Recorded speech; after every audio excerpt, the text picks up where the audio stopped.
full plan for all of us. Sincerely, with love, a messenger. P.S. Although highly unlikely, if you hear, see, or read reports about paper packets appearing on the coastal highway between the dates of March 1st, 2001 and July 30th, 2001, and the packets contain reels of videotape where, if played, showed me wearing a black leather jacket and reading something, hey, that will mean that the juggernaut that I've been watching out for so many eons, it seems.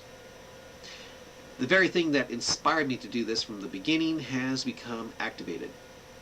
As of this writing, however, I see this as now highly unlikely, but just in case. You will then understand why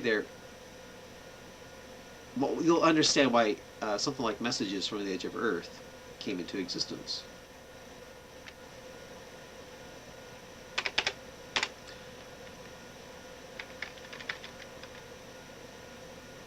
Dear family, hello and welcome to the second major phase of Messages from the Edge of Earth. If you haven't seen any of the other introductions to this, well, Messages from the Edge of Earth is what I call an experiment to see if what I have is of God, and if it is, whether or not God wants it exposed to a mass audience. Back in August of 2000, there was a launch of packets onto the coastal highway containing rings of videotape and with paper messages. From Morro Bay to Pacifica, there was only about 400 packets launched onto the highway. I was hoping it would attract attention and lead to the discovery of what it was that literally drove me to do this, or at least just to be a good advertisement for the last two launches besides this one. As far as I can tell, it has been neither. Being that no news has been generated. The funny thing about all this is I still can't tell whether or not this is a bad thing. To me, what I have is very important and should be studied. But since others who believe like me in the media have either disappeared or fallen silent on the subject that got me doing this, well, I am still a bit leery in trying to expose it. Not only that, but since all of my other experiments to get this out to a mass audience have resulted in either the messages being ignored or humiliating and hurting me in the process, I feel that trying to expose the theory this way is still the safest path I should take, possibly keeping God from using one of the many coastal mountains I'll be driving by this February from suddenly sending a landslide down on me, pushing me off into the sea and ending phase 2 at that point. That's if it's not the time to get the stuff out to the world. If ever. I mean, I feel that this allows God to decide what ring of videotape is to survive and what doesn't. If God only allows to survive that which will result in my humiliation and destruction, being that it is what comes out of your mouth that defiles you, well, believe it or not, I feel I'm now prepared for that. If God allows that which is informative and uplifting to survive, that which is perhaps even magical, preparing my fellow human beings for a certain experience in the process, I feel that I'll be ready for that also. But which path will God take with this? What will it be? That's a big mysterious question all of us, I think, are going to be asking. As far as I can see, he'll probably continue the status quo, which is no media coverage, and instead just generate a lot of anger toward me, as those of you who actually see the packets perceive them on the side of the coastal highway not as someone's work, but as simply trash blowing about in an ocean breeze. Since the first major launch of Messages, I have launched about 15,000 packets into Northern California neighborhoods to keep this latter thought from crossing the minds of many. Not only that, but since many of the packets I launched in towns and cities contained many strips of videotape that are just shorter copies of what is launched on the coastal highway, I'm hoping that neighbor has shared information with neighbor, and that the number of packets on the coast will make enough news to activate these people on the mainland, who will then tell the media what they have found. Possibly they will even be able to come forward with the information that got me doing all of this. Let me tell you a little something more about these packets launched in neighborhoods. They contained letters with videotape that held information designed to call attention to this February launch that you are now witnessing. In this latest part, most of the packets, if not all of them, should contain rings of videotape cut out of video reels that I removed from copies of video cassettes with the title of Observations of the Strange on them. This video series, which is a highly edited version of a video diary that stretches a 17-year time period, is a series that I feel hits very close to the theory that compelled me to do this. Very close. From the hundreds of hours of video diary, Observations, on the other hand, is highly condensed, stretching nearly a 10-year period, beginning at a time when a mirage, which the theory helps generate, came into being. I won't go into the details of what this mirage is. You'll have to find it out through the cooperation of those involved with messages from the edge of Earth to see if they have found it out also. You can find these people. Hopefully, though, maybe you have picked up that certain packet containing a ring of videotape that will let you know what the theory is I'm talking about. Maybe you'll be the one to find it right off the bat and tell others who will tell others and so forth. I'll only tell you that the mirage has been, for me, a tormentor, and I'll leave it at that. Oh, back to observations of the strange. So condensed is Observations that instead of hundreds of hours in length, it's now being cut down to about 18 hours. If you watch it, you'll notice certain words, numbers, and phrases being repeated over and over at different times, almost making me sound like a broken record. But it's not all on this topic. Most of Observations is as the title suggests. More about Observations of the Strange. It is mostly a condensed video record, at times, of a theological battle taking place within me. A battle where faith and reason are at war.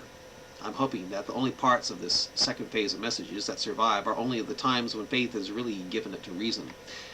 For it is a very bleak and lonely thing to witness in this video series when it's the opposite. On the bright side, being that I'm doing what I'm doing with my videotape collection, I'll let you make your hypothetical guess as to which side you think won most of the battles thus far.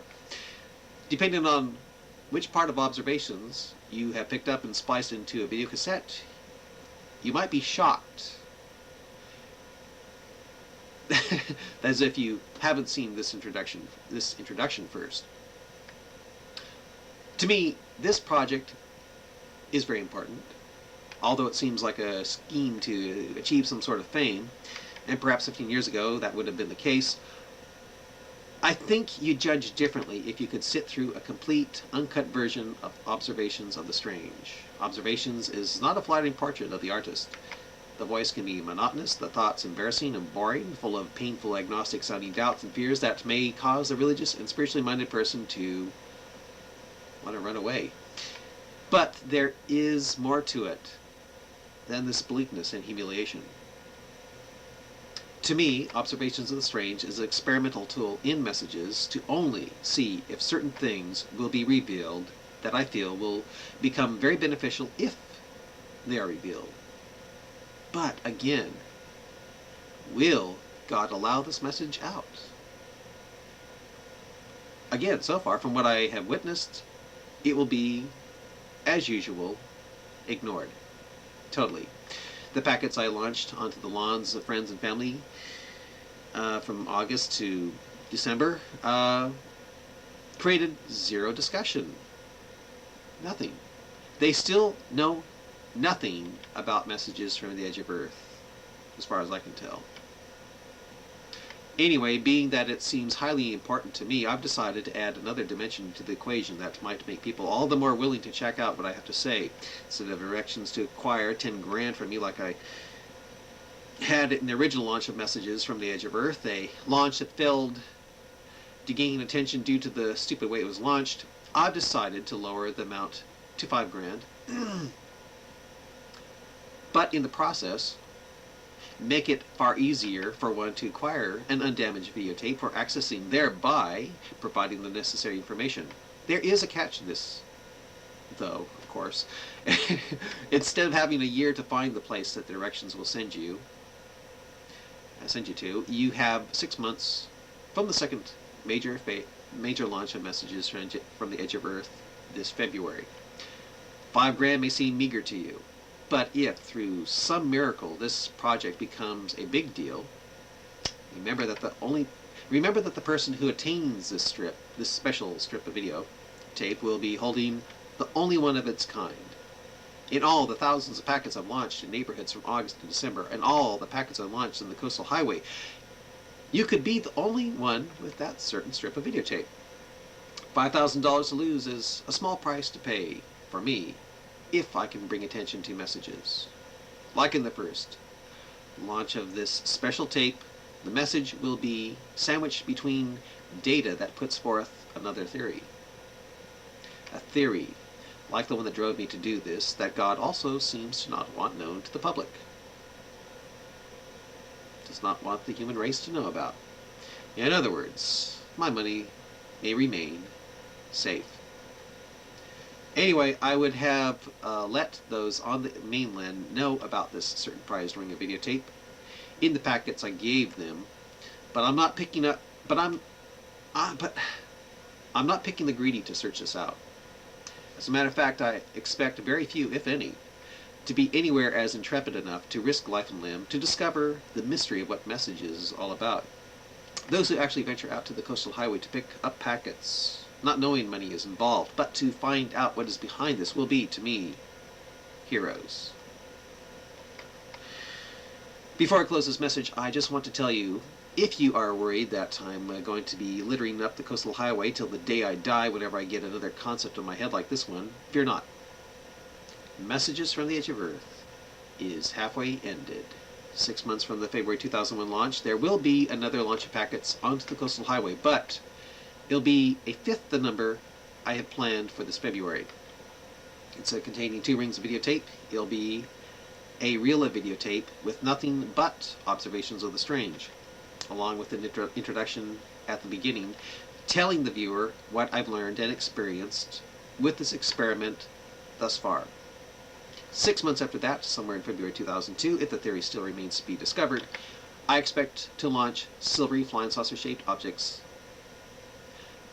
onto the coastal highway containing reels of videotape that have me getting right to the point of what it was that got me doing all this. If that fails to generate media attention, then it's over. Instead, I'll take whatever I've learned in this project, this experiment, this quest, and turn it into a fictional story that might entertain a few people somewhere. And I'll make an effort to never mention a thing about what I was doing on the coastal highway, thinking to myself that God must have been trying to protect my privacy, to keep me from looking foolish or nimrodic to the world.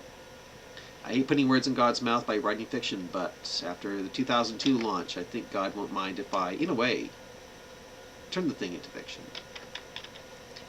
Anyway, may the Holy Spirit of Jesus Christ greatly guide you as you try to find the packet containing the video with me giving directions for acquiring $5,000 from me. Hopefully you will only be playing tape that is spiritually uplifting, stuff that isn't boring, narcissistic, and lonely, but points to a loving and higher power with a secret and wonderful plan for us all.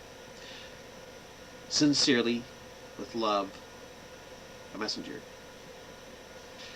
Oh, P.S. Although highly unlikely, if you hear, see, or read reports about paper packets appearing on the coastal highway between the dates of March 1st and July 30th, 2001, and the packets contain reels of videotape where, if played, show me wearing a black leather jacket and reading something, hey, that will mean that the juggernaut that I've been watching out for so many eons, it seems, the very thing that inspired me to do this from the beginning, has become activated and is moving. As of this writing, however, I see this as now highly unlikely, but just in case, you will then understand why there actually is a Messages from the Edge of Earth taking place on the coast of California.